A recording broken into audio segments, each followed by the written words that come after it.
Welcome to another big train tour at the Colorado Railroad Museum. This month, we'll be taking a look at a unique narrow-gauge motorized railcar that was designed and built right here in Colorado. Today, Rio Grande Southern Galloping Goose No. 2 is proudly displayed at the museum with a unique history to share.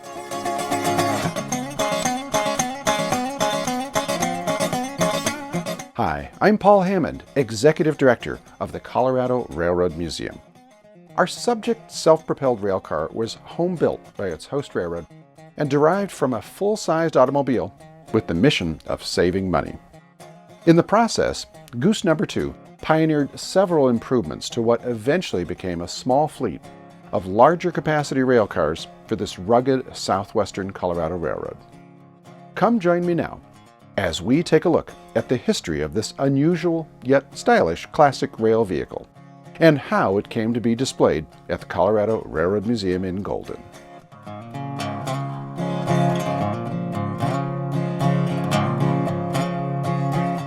The Rio Grande Southern Railroad, which connected remote mining towns in the San Juan Mountains of southwestern Colorado, had its beginnings due to geographical limitations. The much larger Denver and Rio Grande in 1881 completed its San Juan extension from Pueblo and Alamosa to Durango, and then built north to reach the rich mining town of Silverton in 1882.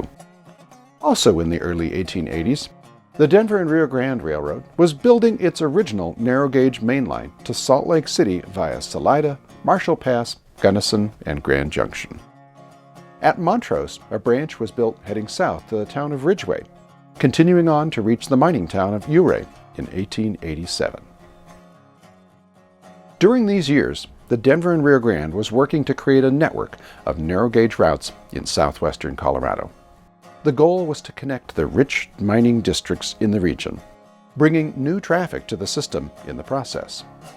In addition to the lines that it actually constructed, the Denver and Rio Grande had also surveyed routes with the idea of connecting Durango and Silverton with the mining districts of Ouray, Telluride, and Rico.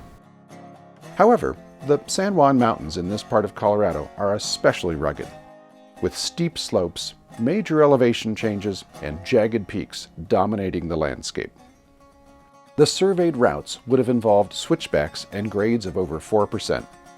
Thus, they were deemed impractical for railroad construction. As far as the Denver and Rio Grande was concerned, it had built as far as it could.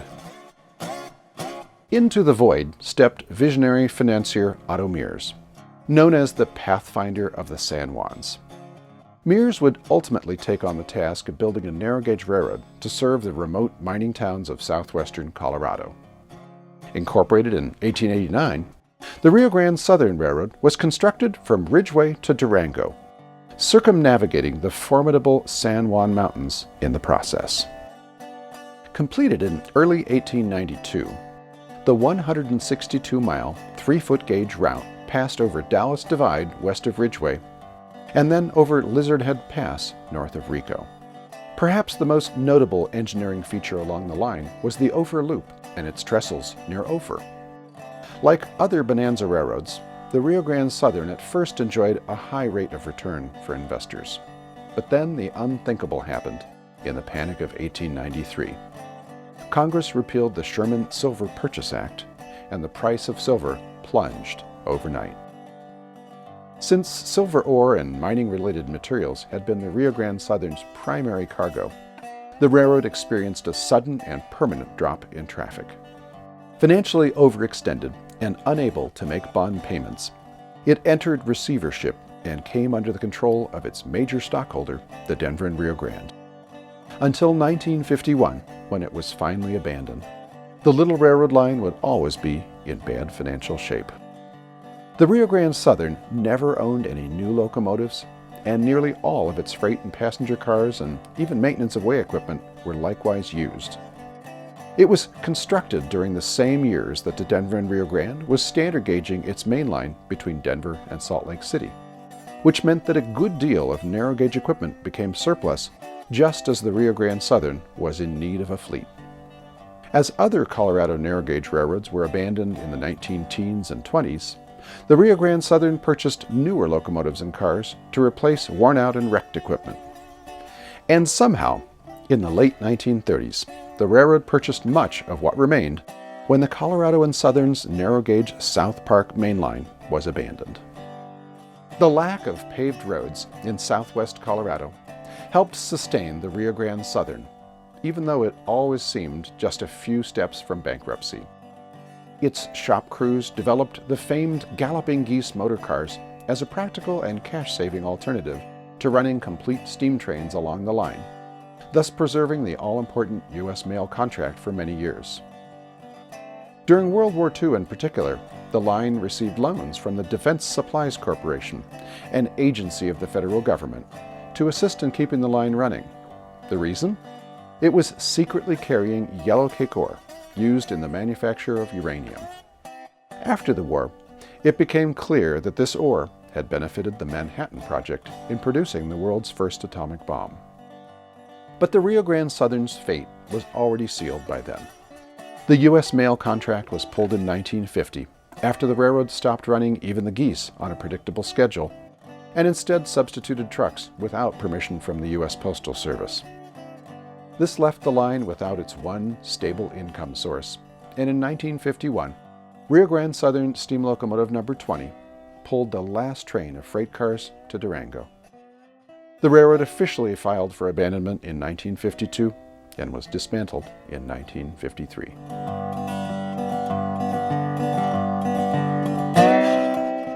The Great Depression seems like a terrible time to introduce innovative new train sets. If you think about it, however, that's just what happened in the United States. The early 1930s saw the Chicago, Burlington, and Quincy Railroad's debut of its stainless steel Zephyr passenger train. Propelled by the new technology of the diesel-electric locomotive rather than steam, this streamlined articulated train's introduction set a world speed record. That same year, Union Pacific introduced a streamlined train set of its own, powered by a distillate engine. Also in 1934, several U.S. railroads rolled out streamlined steam locomotives to pull their fastest trains. A new kind of race was on, with the aim of rekindling the traveling public's imagination. Self-propelled railcars were not a new idea, but most of the previous efforts had not been all that successful. Over on the Rio Grande Southern, the reasons for the debut of internal combustion-powered rail vehicles were a bit different. In this case, the desire to rebuild passenger traffic took a back seat to much more practical objectives, namely cost savings and the simultaneous preservation of a single, very important revenue contract. The Rio Grande Southern, by the early 1930s, was in a precarious situation. On the one hand, there wasn't enough passenger or cargo income to justify the continued operation of expensive steam trains at then-current service levels. On the other hand, reducing passenger train frequency would almost certainly result in the loss of the U.S. mail contract. Given these constraints, the creation of self-propelled railcars, or motors as they were first called on the Southern, was a brilliant move. Each railcar required a single operator, and it replaced an entire train crew, along with an expensive steam locomotive that would otherwise be required. These new self-propelled motors didn't need glamorous looks nor breathtaking speed, so their homely appearance makes complete sense given the limited budget available. The very first, numbered appropriately 1, was fashioned in 1931 by the railroad's shop crews, under the direction of Jack Odenbaugh, owner of an auto repair shop in Dolores. The body of a Buick Master 6 four-door sedan served as the palette. For this first experiment, the results were more conventional than those that would follow. The only thing that really set it apart as no longer being a road vehicle was the two-axle wheel set standing in for what had been a single front axle. A truck stake bed replaced part of the rear of the Buick for this first Goose.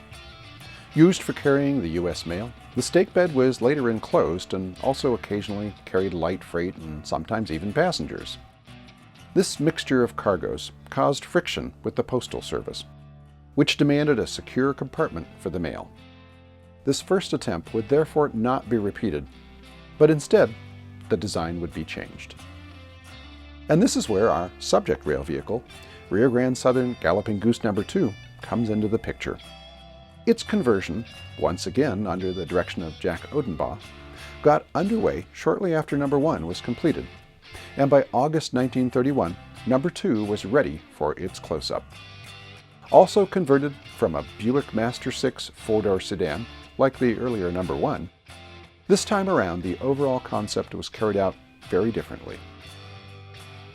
The front axle was removed and replaced with a two-axle, lightweight, swiveling wheel set. The Buick body itself was cut behind the rear doorpost and lengthened an additional 18 inches with sheet metal, forming an enlarged passenger compartment. A new back seat was even installed, although to nobody's surprise, it was a couch requisitioned from the railroad's offices. The rear of this curious vehicle's frame was lengthened using junked truck frame parts, and an enclosed compartment was added for mail, express, and freight. This end of the vehicle rode on its own two-axle swiveling wheel set.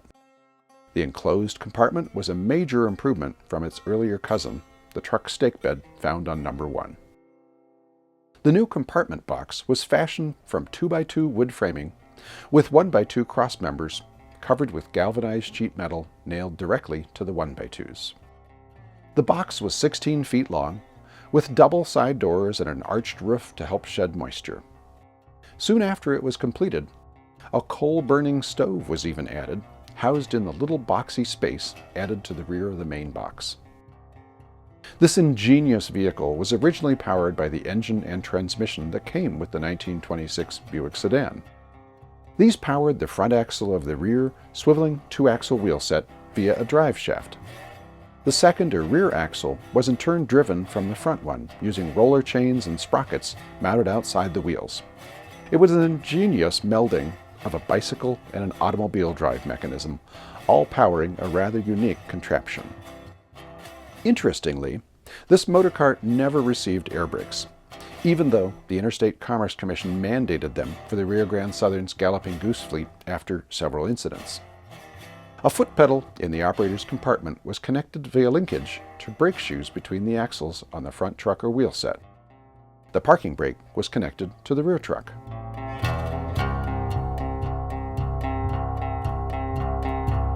Even though its greater size and capacity set Galloping Goose No. 2 apart from its earlier cousin, No. 1, it became immediately apparent that additional capacity would be needed for passengers and cargo. After all, each Goose was intended to replace an entire train.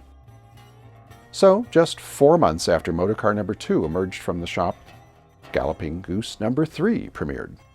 This newest member of the fleet would be even larger and feature 3 individual wheel sets, allowing an overall increase in carrying capacity. The remaining full-sized Geese that would follow, numbers 4, 5, and 7, would be constructed along similar lines. One additional Goose, No. 6, would be built specifically for maintenance of way work for the railroad.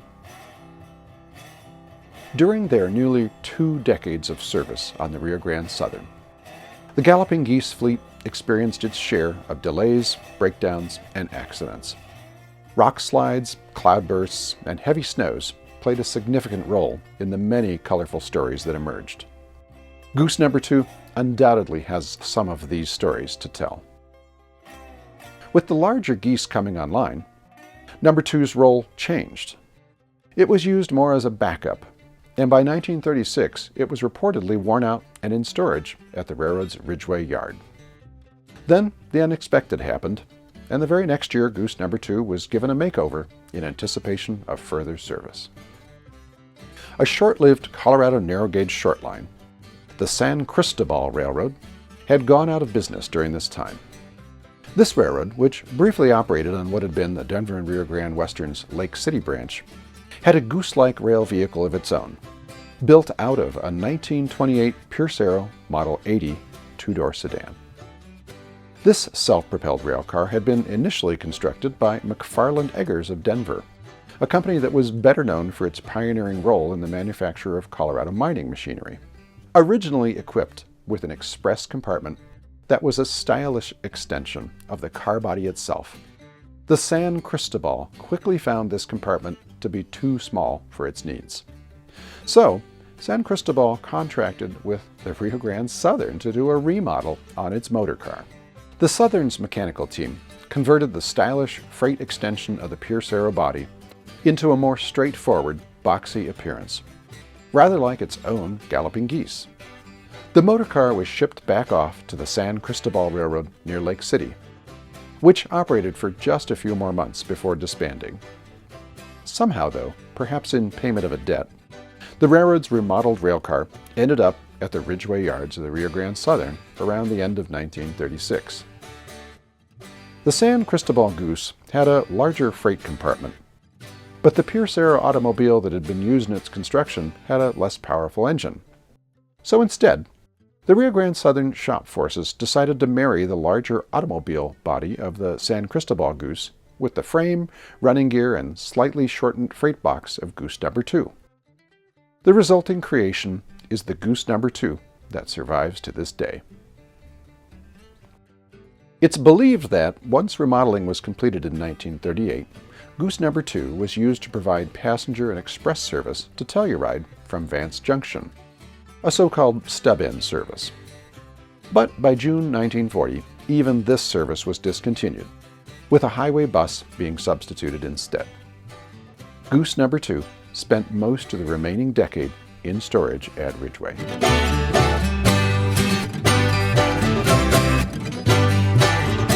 The Rio Grande Southern Railroad experienced plenty of turbulence in its final years. After the cancellation of its U.S. Postal Service contract in 1950, it attempted to survive by advertising Galloping Goose excursion rides over its breathtaking route. Shop crews cut windows into the express boxes of Geese numbers 3, 4, 5, and 7, and added old streetcar seats salvaged from Denver tramway cars to expand capacity. Goose number 2 was not included in this frenzy of excursion trips because of its limited size and capacity. But because of this, the car today retains its appearance as of its 1938 rebuilding, with its mail and express box remaining intact. But as the railroad's abandonment grew imminent in the early 1950s, Motor 2 was a likely candidate for scrapping. Luckily, Colorado rail historian and enthusiast Bob Richardson, who would later found the Colorado Railroad Museum, came to the rescue. Bob was starting up his narrow-gauge motel and museum in South Alamosa, and he purchased Goose number 2 and had it trucked to his new attraction for display. There, it was given a cosmetic restoration and visited by enthusiasts of Colorado railroading. The narrow-gauge motel added more and more railroad locomotives and cars, and gradually outgrew its welcome in Alamosa. So in the late 1950s, Richardson decided to relocate, choosing a site in Clear Creek Canyon, just east of downtown Golden, Colorado, and the world-renowned Coors Brewery. There he established the Colorado Railroad Museum, with Galloping Goose number 2 becoming one of the earliest arrivals, most likely because it was among the easiest to move. In Golden, Motor number 2 was placed on static display just west of the main depot building and south of the old farmhouse that was used as a residence by founder Richardson. Another motel was once again part of the picture, too. In the early 1970s, a new power truck was fabricated by the Ulrich Locomotive Works of Strasburg, Colorado, allowing number 2 to be operated occasionally. Around 1983, Goose 2 was joined by Galloping Geese flock members number 6 and 7 in Golden. These two had ended up with collector Bob Shank in the Durango area after they were sold by the Brinkerhoff brothers, who had scrapped many of the rail lines in southwestern Colorado with the help of the geese. The museum at the time was unable to afford the purchase price, but helpful donors led by photographer and historian Richard Kindig stepped in to make this possible. Both geese are operable today at the museum. By 1998, more work was needed on Goose 2 when the venerable Buick six-cylinder engine experienced major low-end failure. Museum crews rebuilt and returned the engine to service, and they also rebuilt Goose number 2's front truck using 4 new Fairmont motorcar wheels mounted on new axles, with newly machined brass bearings. The unique machine was once again operable. An off-site operating opportunity presented itself almost immediately when Goose No. 2 was invited to Durango to attend one of its early Railfest events.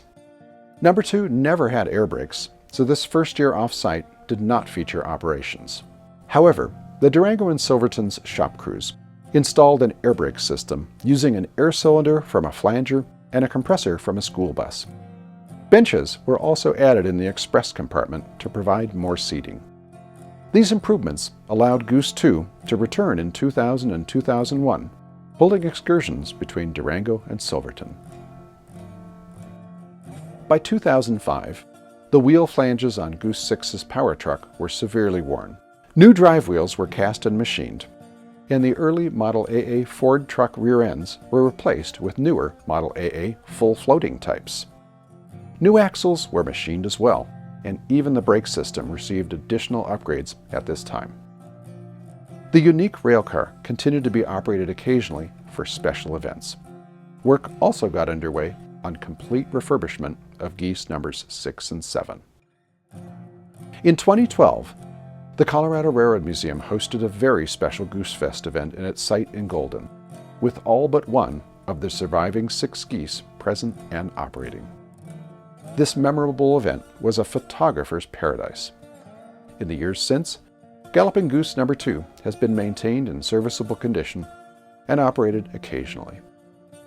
In May 2022, it was highlighted, along with Geese Nos. 6 and 7, also preserved in Golden, at the Colorado Railroad Museum's Colorado Crossings event, which focused on the railroads of southwestern Colorado.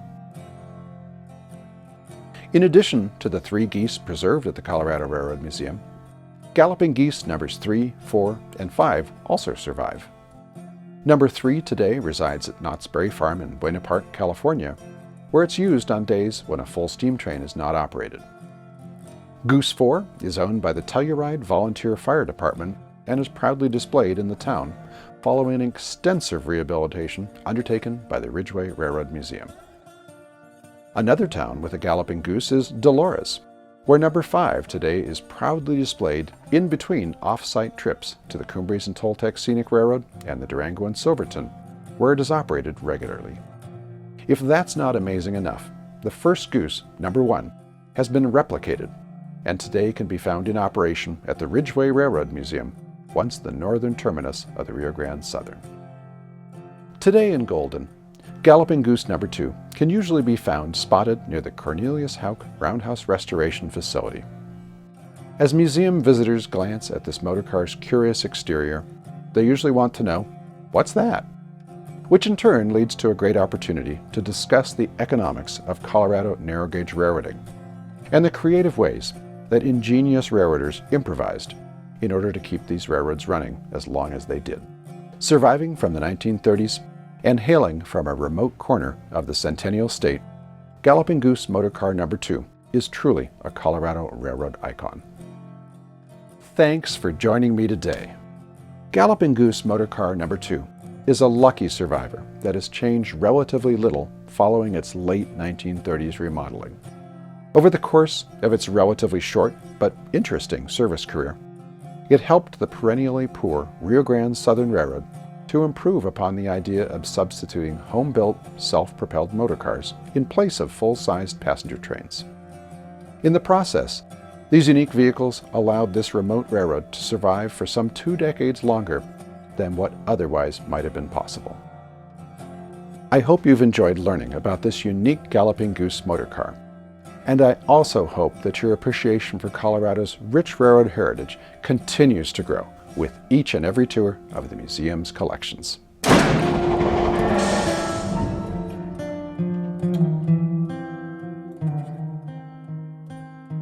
Like, comment, share, and subscribe. Commenting and sharing in particular may qualify as virtual engagements for important funding programs like the SCFD.